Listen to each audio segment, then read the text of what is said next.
வணக்கம் நண்பர்களே, உங்கள் ஈரோடு கோபையா பேசுகிறேன்.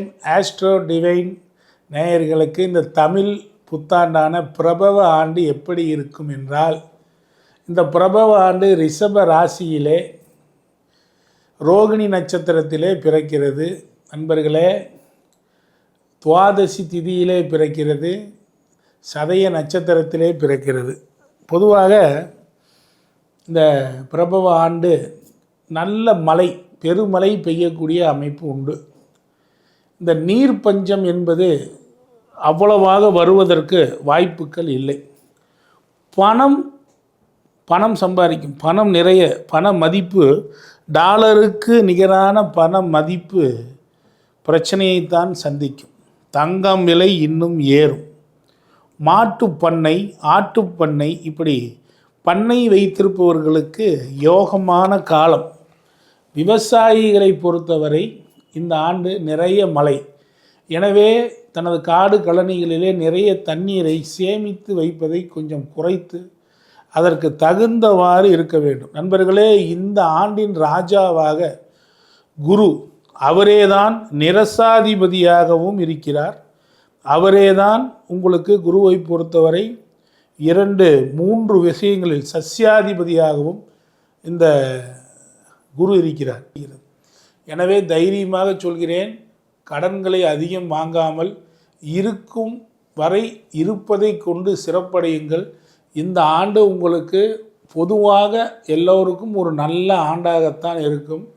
பொதுவான வழிபாடுகளில் இங்கு குருநாதரையும் தந்தையையும் தாயையும் எவரொருவர் சிறப்பான வழிபாடு செய்கிறாரோ அவர்களுக்கு மிகுந்த நன்மைகள் கிடைத்து கொண்டே இருக்கும். நண்பர்களே, இன்னும் எளிதாக சொல்ல வேண்டுமென்றால், மஞ்சள் நிற ஆடையோ அல்லது வெள்ளை நிற ஆடையும் அதிகமாக நீங்கள் புழக்கத்தில் வைத்து கொண்டீர்கள். ஆனால் இந்த ஆண்டு உங்களுக்கு அற்புதமான ஆண்டாக அமையப் போகிறது என்பது திண்ணம்.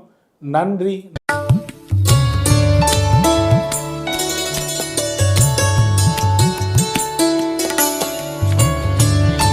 வணக்கம் நண்பர்களே, உங்கள் ஈரோடு கோபையா பேசுகிறேன். ஆஸ்ட்ரோ டிவைன் சேனல் அன்பர்களுக்கு பிரபவ தமிழ் புத்தாண்டு நல்வாழ்த்துக்கள்.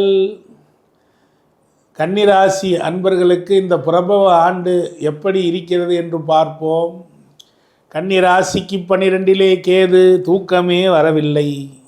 என்ன நடக்குமோ, ஏது நடக்குமோ, சொன்ன வார்த்தையை காப்பாற்ற முடியுமோ, திருமணம் ஆகுமோ, அந்த தில்லை அம்பலத்தான் நமக்கு துணை புரிவானோ என்றெல்லாம் யோசித்து கொண்டிருக்கிறீர்களே. ஆனால் இந்த ஆண்டு 7லே சனி இருந்து உங்கள் ராசியை பார்த்து இன்னும் இன்னும் இன்னும் பிரச்சனைகளைத்தான் தரப்போகிறார். அது மட்டுமல்ல, 12ல் இருக்கக்கூடிய கேது 2ஆம் இடத்தையும் பார்த்து என்னென்னவோ பேசினோம், ஏதேதோ கூட்டு செய்தோம், அத்தனையிலும் தோல்விதானா ஐயா, அதிலும் தேர்தல் வர இருக்கிறது. இந்த தேர்தலிலே போட்டி இருக்கக்கூடிய கன்னிராசி, அதிலும் அஸ்த நட்சத்திரக்காரருக்கு வெற்றி என்பது ஒரு காணல் நீராக, அல்லது வெற்றிக்கு கிட்டவரை சென்று வீணாக போனதாக, அல்லது வெற்றி என்பது இல்லை என்பதாகத்தான் இருக்க போகிறது நண்பர்களே. ஏனென்றால் ராசிக்கு 6லே ராகு, அந்த ராசிக்கு 6க்குடைய ராகு பாதகத்திலே. அப்பொழுது எதிரி உங்களை வீழ்த்தத்தான் போகிறார் நண்பர்களே. நீங்கள் எழுதி வைத்து கொள்ளுங்கள். கன்னி ராசிக்கு, கன்னி லக்னத்திற்கு, கன்னி ராசிக்குத்தான் முதல். கன்னி ராசிக்கு இந்த வாய்ப்பு, இந்த வருடம் தேர்தலில் பிரகாசம் அடைவதற்கு வாய்ப்பு மிக குறைவு. அதே போல் என்னதான் நீங்கள் எவ்வளவுதான் தான தர்மங்களில் இருந்தாலும் இன்னும் வழிபாடு குறைவாகவே உள்ளது என்பதனை 7ல் இருக்கக்கூடிய சனி பகவான் பார்ப்பார்.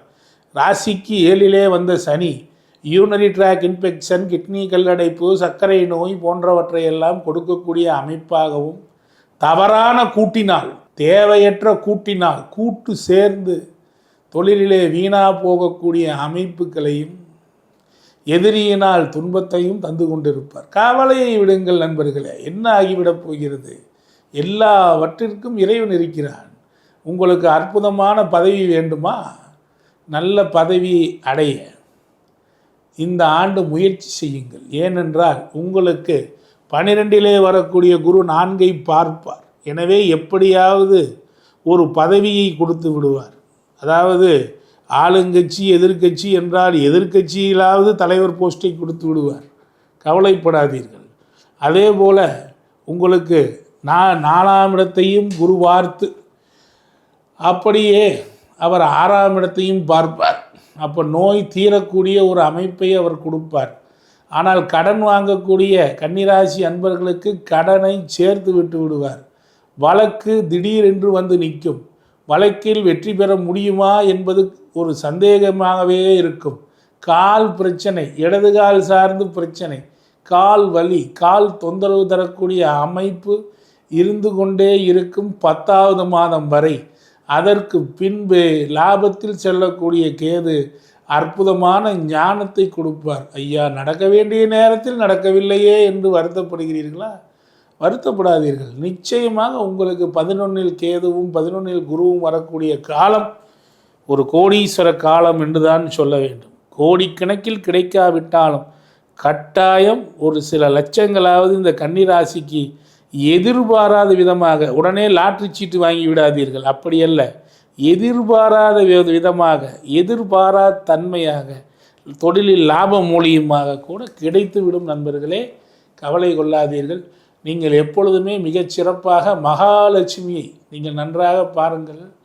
அஷ்டமி அன்று நீங்கள் பைரவரை வழிபடுங்கள். ஆனால் அதைவிட மிகச்சிறப்பு இந்த கன்னியா ராசி அன்பர்களுக்கு அற்புதமாக அஷ்டமி என்று மகாலட்சுமி வழிபாடு செய்து வாருங்கள். அஷ்டமி நவமி 2 நாட்களிலுமே மகாலட்சுமியை சென்று அல்லது பக்கத்தில் இருக்கக்கூடிய பெருமாள் கோயிலுக்கு சென்று வழிபட்டு வாருங்கள். உங்களுக்கு செல்வீகத்தில் செல்வத்திலும் அற்புத பலன்களையும், மனைவழியிலே இருந்த மனக்கசப்புகள் நீங்கி நல்ல வழிகளையும், மகன் வழியிலே இருந்த தொந்தரவுகள் நீங்கி நல்ல குழந்தை பாக்கியத்தையும், தொழிலிலே இருந்த பிரச்சனைகள் நீங்கி நல்ல தொழில் பாக்கியத்தையும் தரக்கூடிய அற்புத ஆண்டாக இந்த பிரபவ ஆண்டு இருக்கும்.